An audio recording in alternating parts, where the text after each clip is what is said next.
सलैया साहित्य संसार में आपका हार्दिक अभिनंदन है। पांडे बिचन शर्मा उग्र की अपनी खबर से नागा भागवत दास लेकर आपके समक्ष उपस्थित हूँ। यह सन 1910 ईस्वी है और यह नगर, इसका नाम है मिंटगुमरी। मिंटगुमरी यह नगर कहाँ है रे बाबा? यह नगर इसमें पश्चिमी पाकिस्तान में है, लेकिन जब की बात लिखी जा रही है तब ब्रिटिश भारत में पंजाब में था। और यह सब क्या है? यह सब रामलीला की तैयारी है। कई दिन से अयोध्या जी से कोई रामलीला मंडली आई हुई है। इस मंडली ने पहले सरगोधा मंडी में लीलाएं दिखलाई थीं।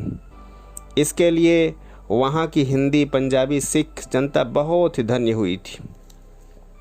सरगोधा मंडी से इस रामलीला मंडली की प्रशंसाएं भक्त दर्शकों से सुनने के बाद मिंटगुमरी के भक्त दर्शनार्थियों ने वहां जाकर सारी मंडली के किराया भोजन भर रकम पेशगी देकर 10 दिन में रामलीला दिखलाने के लिए उत्साह, श्रद्धा और आग्रह से अपने यहाँ आमंत्रित किया था।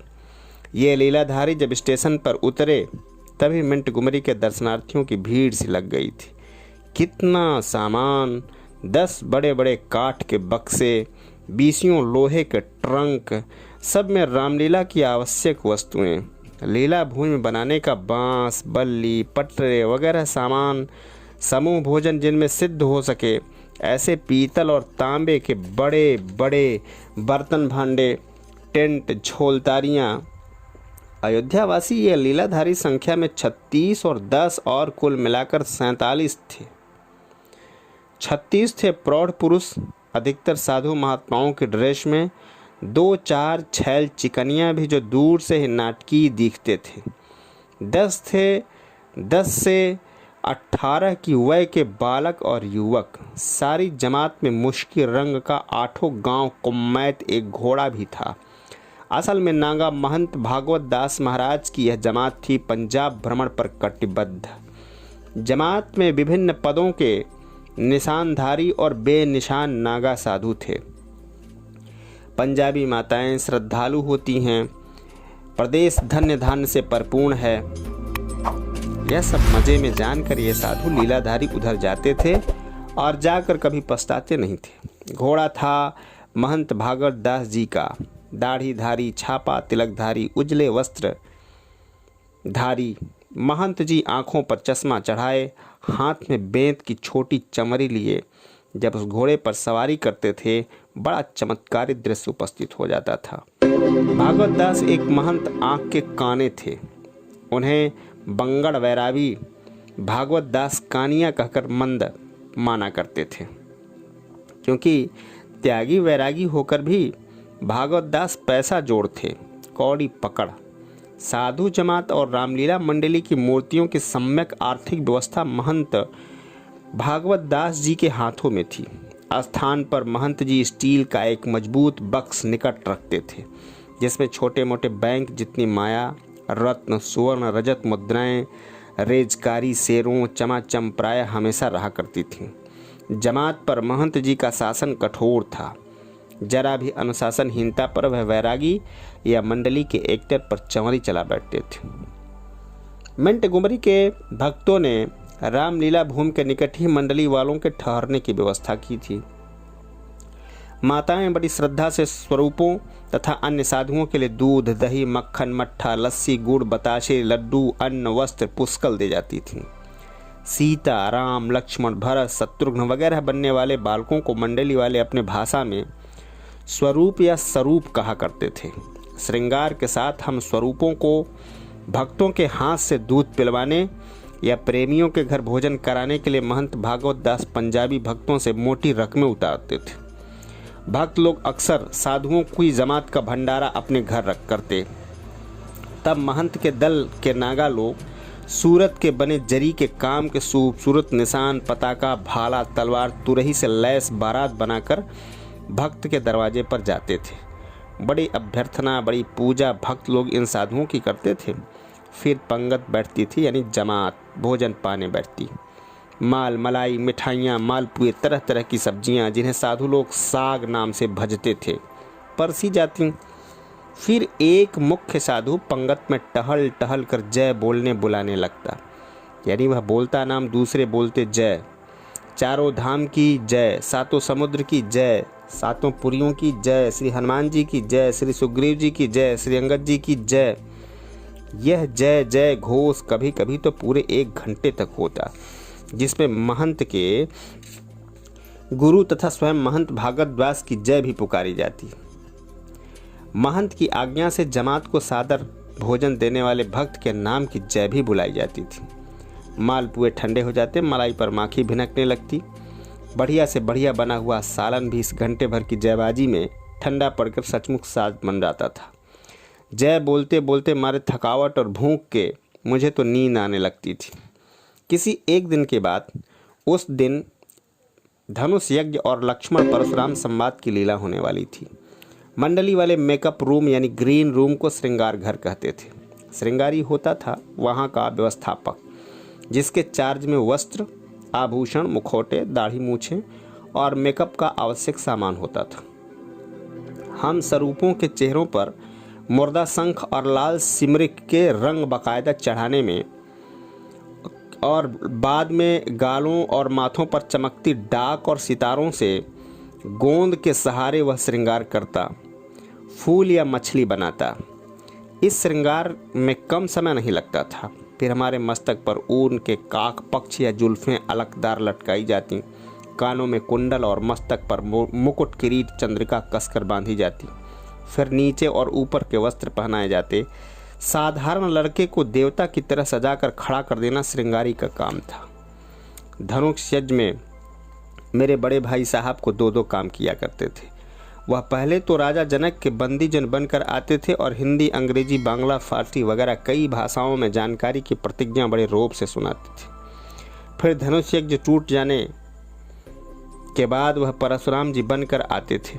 तुलसीदास के कथनानुसार रूपधर, अरुण नयन, भ्रकुटी कुटिल, गौर शरीर, भूति भलि भराजा, भाल विशाल त्रिपुंड विराजा, शीस जटा सहसहु चितवत मनहु ऋषाने, खुले विशाल कंधे, एक कंधे पर दिव्य जनेऊ और माला और मृग छाला, कमर में मुनियों की वलकल वस्त्र, कंधों के पीछे 2-2 तूणीर तरकश, हाथ में धनुष और बाण तथा काम, और वाम कंधे पर विख्यात परशु। पहले तो सहज ही वेश में अपने भाई को देखते ही मेरी रूह फना होती थी। इस पर परशुराम का मेकअप, प्रायः उनके रंगमंच पर आते ही मेरी सिट्टी पिट्टी गुम हो जाती थी और अच्छी तरह याद किया हुआ संवाद भी सफाचट भूल जाया करता था। यह लक्ष्मण का संवाद वीरता पूर्वक न रहकर केवल घिघियाया करता था। पार्ट भूलते ही परशुराम वेशधारी मेरा भाई स्टेज पर ही मुझे धमकाता कि चल अंदर, तेरा भुरकुस न कर दूं तो मेरा नाम नहीं। और पर्दा गिरते ही श्रृंगार में ही परशुराम जी लक्ष्मण जी को पीटने लगते। पर्दे के पीछे वाले उस परशुराम से लक्ष्मण की रक्षा राम ही नहीं, राम के बाप दशरथ भी नहीं कर सकते थे। खैर, इस धनुष यज्ञ में बड़े पेट वाले राजा का मजाकिया काम करने वाला एक्टर भी मेरा ही भाई था, मझला श्री चरण पांडे, जो साधु कंठीधारी बनकर अब सिया राम दास हो गया था। जहाँ तक एक्टिंग का संबंध है, मेरा बड़ा भाई मझले से श्रेष्ठतर अदाकार था, लेकिन स्टेज पर प्रसिद्ध मझला ही विशेष पाता था, क्योंकि उसे नाचना, गाना बजाना तथा जनता की चुटकियाँ लेना खासा आता था। नाचे गावे तोड़े तान, तिसका दुनिया राखे मान, कहावत उन दिनों काफ़ी प्रचलित थी। घर में न सही परदेश, रामलीला मंडलियों में हम तीनों भाई साथ ही साथ रहे और काफ़ी प्रेम से। घर में प्रेम इसलिए नहीं था कि खाना नहीं था। जब भूखे भजन न हो कहावत है, तब भला भूखे प्रेम क्या होता। रामलीला मंडली में दोनों ही अपनी अपनी स्वतंत्र कमाई कर लेते थे। ऊपर से बुनियादी राशन मंडली के पंचायती भंडारे से मिल जाता था। बुनियादी राशन यानी साग, दाल, चावल, बड़ी बड़ी रोटियां दोपहर को तथा घुइयों का साग और छोटी छोटी पूरियां रात के ब्यालू में। मेरे बड़े भाई की तरह शौकीन एक्टर अपना खाना बिस्तर या आसन पर लेते, जो महंत भागवत दास को बहुत बुरा लगता। वह चाहते कि जिस भी भंडारे में खाना हो, पंगत हो, बैठकर जय बोलने के बाद प्रसाद पाएं। जो पंगत से चूते, उसका भाग भंडारे के प्रसाद में नहीं। कहावत मशहूर, डार का चूका बंदर और पांत का चूका बैरागी। सो जो एक्टर पंगत में न शामिल होना चाहता वह अपना प्रबंध अलग करता। महंत भागवत दास मेरे बड़े भाई की कद्र करते थे, क्योंकि वह उनका पत्र व्यवहार सुंदर अक्षरों उत्तम हिंदी में कर देते थे। फिर भी नांगा कानिया महंत से दहशत सभी खाते थे। वह झक में आने पर अच्छों पर हाथ झाड़ देते थे। कोई भी एक्टर भागवत दास के सामने जाने में एक बार झिझकता था। जमात के अधिकारियों में महंत जी के अलावा एक कुठारी जी थे, जिनके चार्ज में अन्न, घृत, बासन, वासन आदि वस्तुएं होती थीं। उन्हें अधिकारी जी को नाम से भी बुलाया जाता था। मंडली में भागवत दास के बाद अधिकारी जी का ही मान था। वह साधुई किते से पहनी हुई लुंगी और बगलबंदी धारण करते थे, टाट के जूते पहनते थे, ऊर्ध्वपुंड सहस्री माथे पर लगाते थे, जिसका फैलाव उनकी नासिका तक होता था। बड़े अच्छे रामायण भक्त भी थे। श्रृंगारी की तारीफ आप सुन ही चुके हैं। कुठारी श्रृंगारी के बाद भंडारी जी थे, जिनके हाथ में सारा भोजन भंडारा होता था। भंडारी अक्सर उसी नागा साधु को बनाया जाता था जिसमें आवश्यकता पड़ने पर 100-125 मूर्तियों को पाने माने खाने योग्य प्रसाद अकेले तैयार करने की क्षमता होती थी। वैसे साधारणतः उसको सहायक साधु स्वयं सेवक सुलभ करते थे। मंडली की हर मूर्ति का आवश्यक कर्तव्य माना जाता था भंडारी की हर तरह से सहायता करना, साग अमनिया करना, पुष्कल आटा गूंथना, ईंधन की लक्कड़ चीरना, जल जुटाना और सबके ऊपर भोजन के बाद बड़े बड़े कड़े जले बर्तन मांजना चमाचम।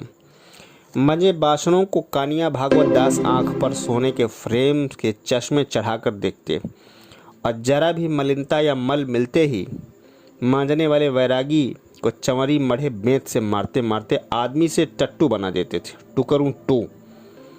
इन्हीं सब फजीहतों दिक्कतों से बचने के लिए मेरे भाई जैसे शौकीन अपना खाना अलग बनाते थे। इससे इनको प्याज लहसुन वगैरह की सुविधा भी मिल जाती थी, जो नागाओं के भंडारों में असंभव थी। ऐसे लोगों का जमात में विधान से स्वतंत्र आचरण महंत भागवत को भला नहीं लगता था। फिर भी नान वैरागियों को इतनी आज़ादी वह दे ही देते थे। महंत भागवत दास हिम्मत वाले जीवट वाले साधु महात्मा थे। तभी तो सन 1910 ईस्वी में सीमांत प्रदेश के विख्यात शहर बन्नू में जाकर रामलीला दिखाने की ज़रूरत उन्होंने की। उन दिनों बन्नू तक रेल लाइन नहीं तैयार हो पाई थी। मिंटगुमरी से कोहाट पहुँच वहाँ से तांगों से शायद 2 दिन की यात्रा के बाद मंडली बन्नू पहुँची थी।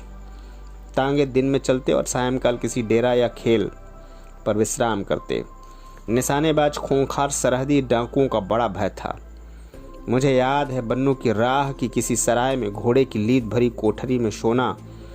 मुझे मज़े में याद है सोच के लिए पहाड़ियों में जाने पर किसी महाभयानक पठान को देखते ही बिना निपटे ही भाग आना। मुझे बतलाया गया था कि सरहदी बदमाश लड़कों को खासतौर पर पकड़ ले जाते हैं।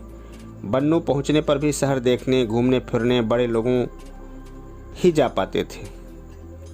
हम लड़के तो उसी अहाते में बंद रखे जाते जिसमें रात को फाटक बंद कर केवल 100-200 हिंदुओं की उपस्थिति में रामलीला दिखाई जाती थी। बन्नू के भक्तों से विदाई में दक्षिणा भारी मिलने वाली थी, इसलिए विशेषतः महंत भागवत दास पैसा पकड़ मंडली लेकर वहाँ ले गए थे।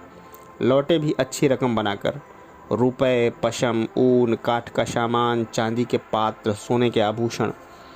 बन्नू हम गए थे कोटाह की तरफ से, लौटे डेरा गाजी खां की तरफ से।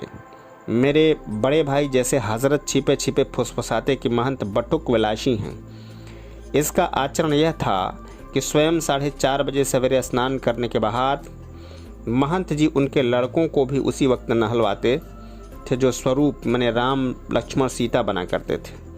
सर्दी के दिनों स्नान के बाद शीत से कांपने वाले उन किशोरों को प्रायः नियम से महंत जी अपने कोमल इटालियन कंबल में बुला लिया करते थे 1-2 दिन को, और उनके गाल हथेलियों से रगड़ रगड़ कर गरमाया करते थे।